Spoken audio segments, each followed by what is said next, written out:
person is doing well. I think rest of you all need a coffee break. Doing well? Okay.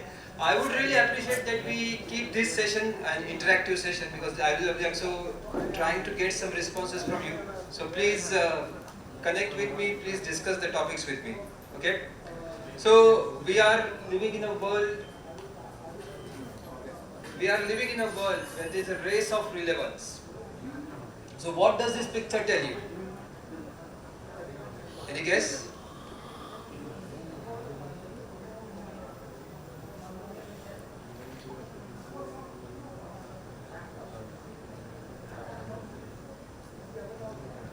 Okay, maybe I can just give you some hints. So what we see here, there is a navigation system called Garmin. Has any one of you experienced Garmin? It was I would say navigation box which was there in the age of I would say 2015 or 2010, and when Google Maps launched they replaced Garmin within 18 years, within 18 months. Okay, what we see on the right hand side, Airbnb, a 16-year teenager which has much more worth than a 106-year-old grandpa in Turkey. So what we can see from these images that the world around us is changing at much faster pace, and we are experiencing changes what we have seen never before. And this makes us to think that whether we should be only innovator or we want to be a disruptor. Typically when we say innovation, it is doing things different or making things little better or making them more little efficient. When we talk about disruption, it is doing the things much more different and making things which make the old things obsolete. And that is the need of the time. So when we are thinking about building the new innovations, new technology ideas, we have to be a disruptor before we get being disrupted. So the corporate mantra today is develop new products, new ideas which are disruptive and launch them faster into the market before you get disrupted. Now let's first see, when you develop your business idea, what factors, what things you consider and how you get your idea right. In today's world, you can't make a good idea just by luck. You need to do a lot of study and put your thoughts while building your business idea. So I would like to also understand from you, like many of you are startups, entrepreneurs. So when you develop your first business idea, what factors did you consider in that? Or how did you come up with your first business idea? I hope there are a lot of startups or a lot of entrepreneurs among you, and you might have gone through this journey of developing your business idea. Opportunity, demand, okay, problems. Good. We will see how you should have a journey about building your business idea and the thought process behind that. This is again one of the possible ways to develop a successful business idea. So, did you also prepare a business model when you were putting your business idea into the next steps? How did you build a business model?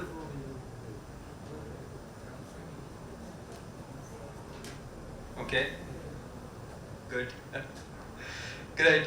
And did you consider factors that will be important while you are building your products? Which were those factors? Any factors that you consider?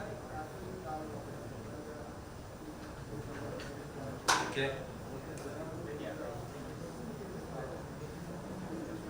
Fine. And did you have any target customer, or while you are building your product, what market segments or customers you are considering?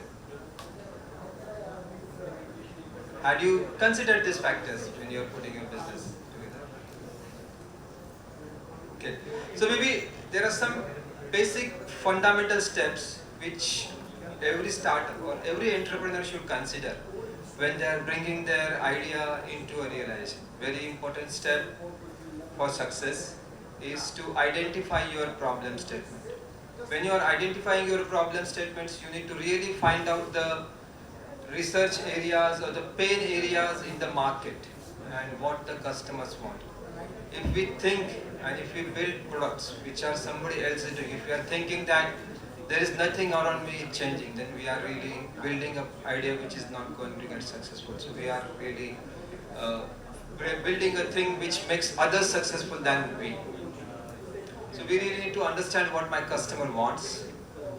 Brainstorm your solutions. So think about the possible solutions, evaluate the feasibilities of your solution, check about the scalabilities and uniqueness of your solution. These are very crucial factors, and many times when we as a startup or entrepreneurs want to get into the market, we are in a hurry and we lose these basic principles or miss them. We should conduct a very thorough market research, and as an entrepreneur you should not shy away from going to the ground, connecting with your customers, talking to them, listening to their voice, and many a times you have to also build some products and fail to really learn from the experience. We should not only sit into our lab and on the computers and then build a product, unless you are really building a website or any app. But even there also, getting the feel from real customers and use cases is very important for you. And finally, you have to validate your idea, either by going to customers, by getting the surveys done, or building small prototypes, validating those products in labs, and then analyzing those results and improvising your idea and product. That will make your idea a very clear and validated business product, and it will be a robust business concept for you. So these are some fundamental steps when we are building a business idea we should follow. Now, when we talk about the first step, when I'm generating my idea, we need to really look at global megatrends. What are these global megatrends? Global megatrends are the transformational ideas or transformational influences which are impacting the social economics around us, or the governments and the environments around us. Typically, industries, governments and individuals, they consider these global mega trends while making their decisions and planning their business ideas. So here are some of the major global mega trends which are present in current era and which we should consider while thinking about where I should build my product and what solution I should solve or what problem I should solve into the market to be successful. So one of the important mega trend is global demographic shifts. We are in an era in 2025, there are 8 generations which are living together, and these 8 generations are having their specific demands and their specific needs. And when we are developing a product, it is either solving a problem for one of the 8 generations or all the 8 generations. So we need to be really careful and find out either my market or product is niche or I am meeting a global need. So far, we were always thinking about urbanization as the buzzword, but it is changing, and we have to really see, are people now moving back to their natives or their origins, because their choices are changing and their lifestyle, their preferences are changing. There are migration patterns which are getting impacted, majorly because of the global political changes, or more also the patriotism in the people, that they want to build something in their own country, and also the avenues available in the country are much more available for them. Next mega trend that we have to keep a watch on is the technological advancements. So if we look at around us, artificial intelligence or the automation, those are changing the way we were doing the things in the past. The way the jobs and the automations and the new opportunities, that is also changing a lot.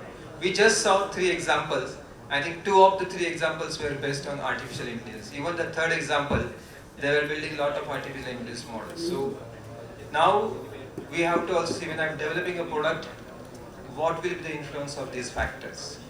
Digitalizations and connectivities, the availability of data across various regions and various locations in the country or in the world has changed. IoT and 5G has made things available for us which were not available maybe 5 years down before now.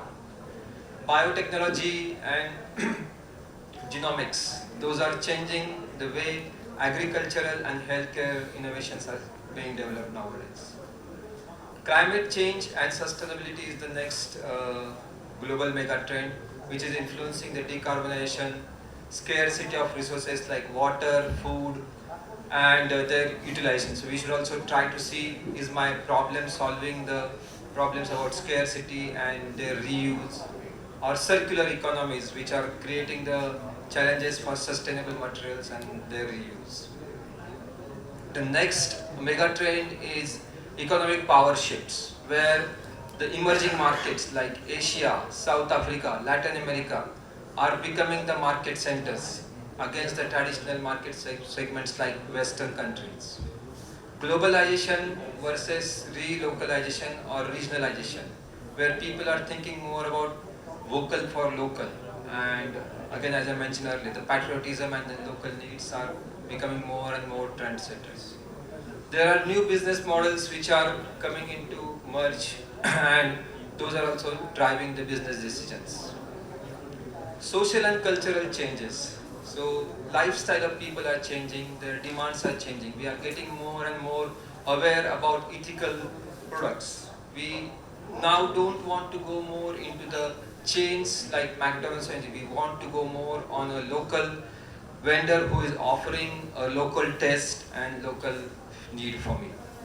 Education and skill transformation. It's not that you are done with your degree once and then you are employed for lifetime. It is now that you are constantly required to upskill yourself, and there is education available for you 24/7 which you can keep on learning. Health and well-being demands, with the availability of money and resources at your hand, people are becoming more and more health centric. Geopolitical dynamics. So the world is becoming more and more multipolar. So it's not only that Western is always driving the demands. Again, the countries, as I mentioned, like Latin America, Asia, they are becoming the multipolar centers for the world to drive the economy. Cyber security and data sovereignty. So countries are becoming more and more aware about protecting their data. The GDPR regulations are becoming more and more global, and everybody is there to protect their data. And global governance. These are some of the global mega trends. Now, how you make use of these mega trends to make decisions specific to your business. So, specifically at Marcot, we use a tool called Trend Radar. So, we see these global mega trends, we put that as an input, and then we decide the technologies which are of our relevance. So, we decide and define our technologies in three major factors. The first factor is ACT. These are the technologies which are of our immediate relevance and which we want to work either in-house or with startups where we want to collaborate and bring them to market in next 3 to 5 years. These are the immediate market influence makers. Prefer. Prefer the technologies which are coming to the market in next 5 to 7 years or 5 to 10 years. And this is where we are looking into startups in their early stage, or we are also doing our early stage research and development work, or we also work with academics to keep a watch on these technologies. And watch is an area where the technologies are in the area 10 to 15 years or 8 to 13 years, and those are not immediately coming to market, but they may come, may not come, but still we would like to see their evolution, how the market preference, how the global megatrends are driving this technology. So this is how we build a sort of, I would say, a technology watch radar and make sure that our decisions are based on the influences that are coming from this. As we keep a watch on this radar, there may be some technologies today which are in our preference area move into our act area, or some technologies which are in the preference or act area can go into watch, depending on how the world around us is evolving. And this is a data built on live market surveys and live market demands from the technology. So once you have the global mega trends, once you have mapped your technology radar, very important thing when you are building the products for your current demand, you need not miss your customer. because the customer want us to build cost competitive products. So when we are deciding to work on the act circle and building the products, we would like to make products which are cost competitive, where I don't get beaten or I don't get threatened by the competitor. We want to be first time right and faster on the timeline to bring the products faster into the market, and not just to be a follower but be a trendsetter. There are newer technologies which are coming to the market, and way we develop these technologies using the newer tools, newer platforms and newer solutions, which helps us to accelerate our development. And the world has access to technology where we cannot just say that build a product specific to India, because the customers are watching the global world. The information is at their fingertips. So we have to always do a global benchmark to make sure my product is competitive not only in the Indian market but also in global market, and nobody from globe can come and then disrupt my product in Indian market or any region, I'm saying, for that reason. And finally, considering the my OEM customers or also the government regulations, there is always a push for developing things locally in the local market. This gives me the benefit of cost. It also gives me the benefit of customer connect, because customer sees that the product is from local market, creating opportunities into the country. And also many a times our OEM customers define that my product should be developed within the local market because of the government incentives what they get.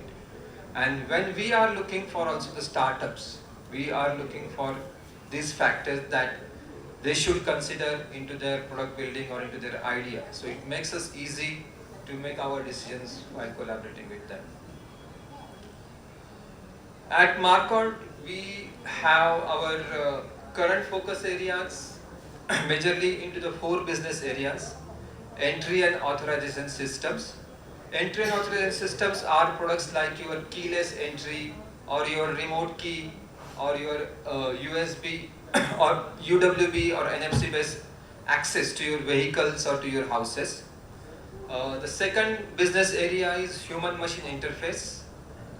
The human machine interface are products like your center consoles, touch panels, combis, various switches.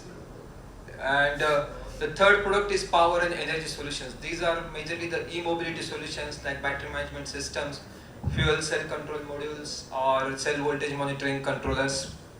And the third product is the fourth business area is home and industrial solutions. So here again we are looking for products in the area of water sensors, deionized water sensors, smart access modules or acoustic and turbidity sensors. So in EAS area we are looking for startups who are building the products into the UWB, that is ultra wideband products, and kick sensors, millimeter wave sensors, digital key and back-end infrastructure solutions for digital keys, BLE and near link based authorization and localization modules, capacitive sensors, gesture control modules. In HMI domain we are looking for infrared touch sensing solutions, wireless control elements, LED displays, smart rotary knobs and switches, adaptive seating switches, thumb-based wheel controls and energy harvesting HMI mobiles.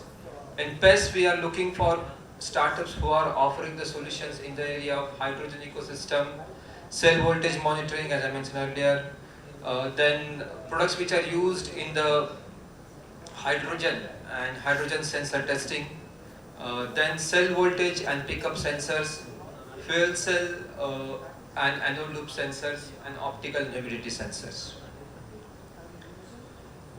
Going further down, we are also looking for startups and players into the Indian market who are not building the products but who are like the tier 2 component suppliers, majorly components for glass elements, components for unique surface finishes, raw materials and illuminating surfaces, discrete and aesthetic elements.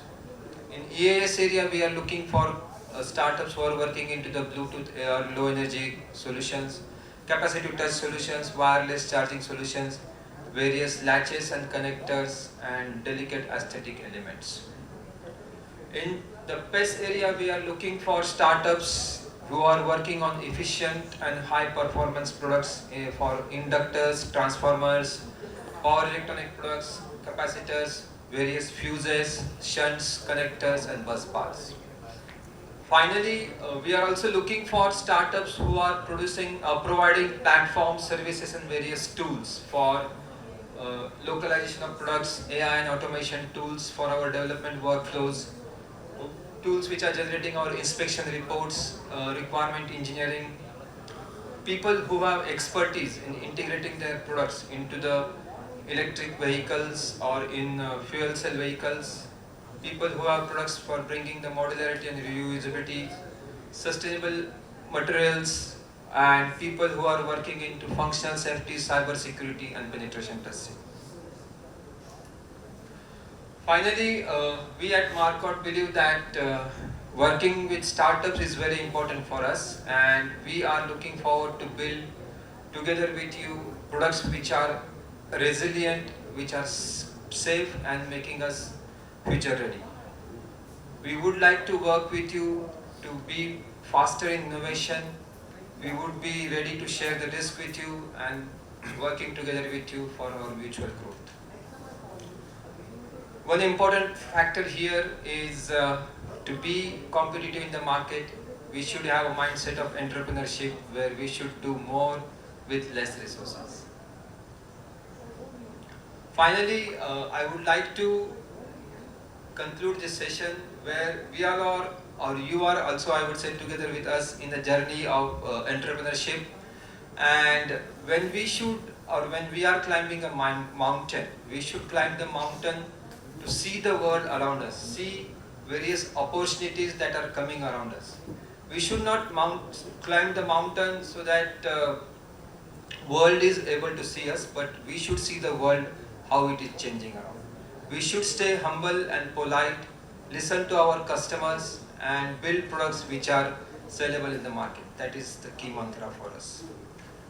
So we are open to work and connect with various startups, and we certainly believe and trust in rewarding the people who execute in what they believe. Thank you.